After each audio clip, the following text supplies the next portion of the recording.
Non, on peut en rêver. Alors après, on n'arrivera pas demain à sortir. Enfin voilà, je veux dire, si demain toute la métropole de Troyes se met à trier les biodéchets absolument partout, on n'arrivera pas tout de suite à réduire de 30% les tonnages qu'on envoie en incinérateur. Par contre, il y a une progression assez rapide qui est remarquée, et il y a des collectivités qui le font déjà. Déjà, la France, globalement, à l'échelle de l'Europe, est très en retard.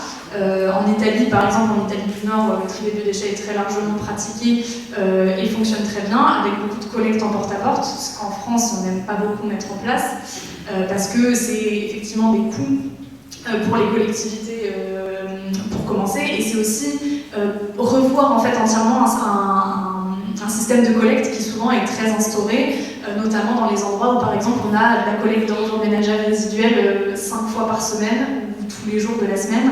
On ne pourra pas arriver à avoir une collecte en porte-à-porte des biodéchets et à maintenir cette fréquence de collecte des ordures ménagères 5 ou 7 fois par semaine. Il faut réduire cette fréquence de collecte-là en parallèle, parce que sinon ça fait des coûts qui sont exorbitants pour les collectivités, et en plus le message devient un petit peu brumeux pour les gens si on leur dit on va tous les jours venir récupérer vos ordures ménagères, alors qu'une fois qu'on en a sorti les biodéchets et une fois qu'on en a sorti les emballages pour la poubelle jaune, surtout avec une extension des consignes de tri, il n'est plus censé nous rester grand-chose. Donc pour les collectivités, c'est un bouleversement qui n'est pas à prendre à la légère. Et c'est pour ça que nous, on pense aussi que les collectivités devraient être dotées de plus de moyens d'accompagnement. L'ADEME, par exemple, soutient les collectivités qui veulent se mettre au tri des biodéchets, mais pas à la hauteur, selon nous, de l'enjeu, alors qu'à côté, elle met aussi beaucoup de fonds sur des projets de recyclage des plastiques, des projets de valorisation énergétique des déchets, etc. Pour nous, il devrait y avoir beaucoup plus d'accompagnement des collectivités, parce que c'est un grand chantier pour une collectivité que de mettre en place une collecte en porte-à-porte des biodéchets.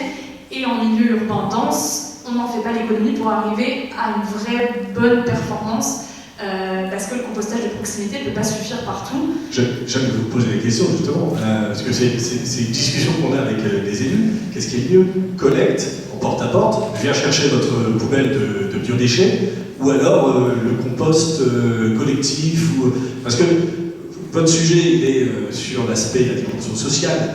Est-ce qu'on ne risque pas d'avoir une dérive un peu bobo en permettant aux gens comme moi, par exemple, qui habitent une belle petite maison à Sainte-Savine, d'avoir son petit compost au fond du jardin tranquille, donc j'aurais le luxe de pouvoir composter, et de laisser vous le dites dans votre livre, vous prenez l'exemple sur le tri des emballages, et de laisser les gens qui sont dans l'urbain dense, les plus modestes, ne pas pouvoir trier les biodéchets. Est-ce qu'on ne risque pas une injustice sociale dans cette mise en place du tri à la source? Oui, tout à fait. C'est pour ça qu'il y a un vrai enjeu d'avoir un rôle de la collectivité, parce que finalement, le composteur de jardin en milieu rural ou en milieu effectivement pavillonnaire, etc., généralement, les gens qui veulent s'en saisir, qui sont sensibilisés et qui ont l'espace d'en installer, ils le font déjà.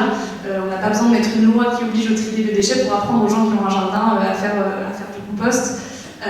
Par contre, en milieu urbain dense, c'est un vrai enjeu d'avoir la collectivité qui s'implique. Il n'y a pas de bonne réponse en disant qu'est-ce qu'il faut faire entre la collecte en porte-à-porte et du compostage de proximité, mais par contre, ça dépend vraiment des spécificités du territoire. Et nous, on pense que le compostage de proximité ne pourra pas suffire dans des milieux urbains très denses, parce qu'effectivement, on oubliera toute une partie de la population si on fait uniquement ça. Après, il y a des exemples de collectivités qui font du tri des biodéchets depuis longtemps, qui sont en avance sur la question et qui ont recours uniquement au compostage de proximité. C'est le cas de Besançon, par exemple. Mais on n'arrivera pas à la même chose à Besançon qu'à Paris ou dans des très grandes villes. Et en plus, même les performances de Besançon, elles sont très belles par rapport à d'autres performances de collectivité, mais elles stagnent aussi un peu à un certain moment, parce que justement, on n'embarque pas tout le monde avec du compostage de proximité. Et pour nous, la collecte en porte-à-porte doit vraiment être complémentaire en fonction des quartiers, des territoires, etc. Non, tout à fait. Effectivement, c'est bien de le rappeler. Ce qu'impose la loi à partir du 31 décembre de cette année, donc fin 2023, c'est de mettre à disposition une solution de tri des biodéchets. Mais derrière solution, il n'y a aucune précision qui est apportée.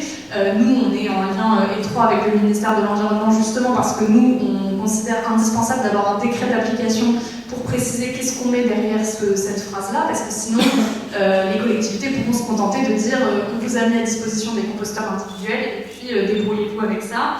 Il y a des collectivités qui sont hyper volontaires et qui ont beaucoup de mal à avancer sur la question des biodéchets. Il y en a aussi certaines qui sont un peu moins volontaires et qui du coup nous tiennent le discours de ça marche pas, les gens ne veulent pas trier, le tri des biodéchets ça marchera pas parce que justement il n'y a pas eu du tout d'accompagnement et il y a eu uniquement de la distribution des composteurs individuels et bien sûr ça ne permet pas du tout d'embarquer tout le monde et d'améliorer vraiment la performance de tri des biodéchets.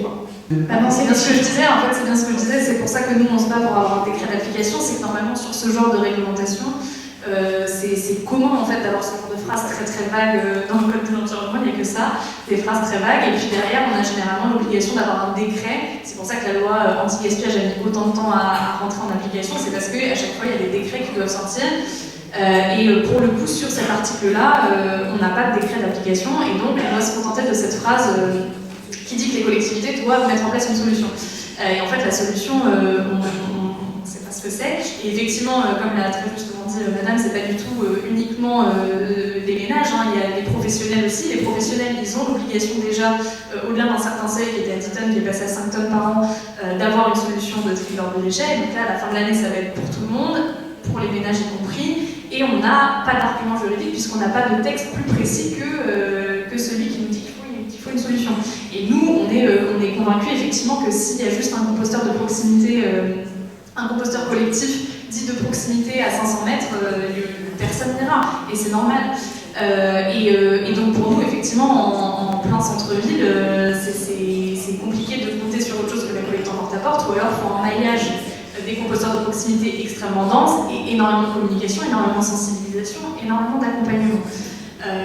Et donc c'est vrai que pour l'instant on est un peu dans un point de blocage parce qu'on a beaucoup de gens qui nous disent mais oui mais qu'est-ce que je vais pouvoir aller dire à ma collectivité le 1er janvier prochain, et finalement pas grand chose. Après ce sera un juge d'en juger si on arrive jusque là, c'est-à-dire si on engage la responsabilité des collectivités qui dans quelques années n'auront toujours pas maillé correctement leur territoire en termes d'installation de tri des biodéchets, et ce sera au juge de déterminer qu'est-ce que c'était qu'une solution suffisante. Mais en l'état, on n'a pas plus de précision.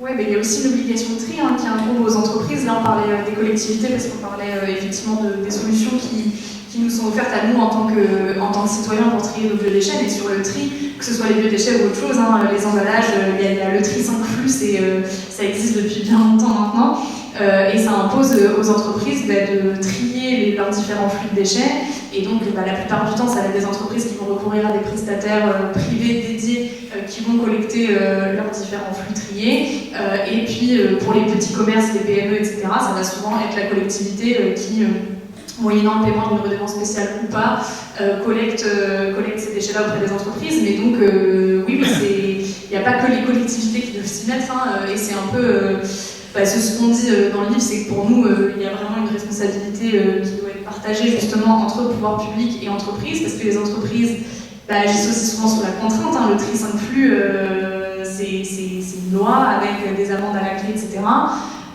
Il faut du coup que les entreprises soient contraintes généralement pour qu'on voit vraiment un changement de pratique là-dessus.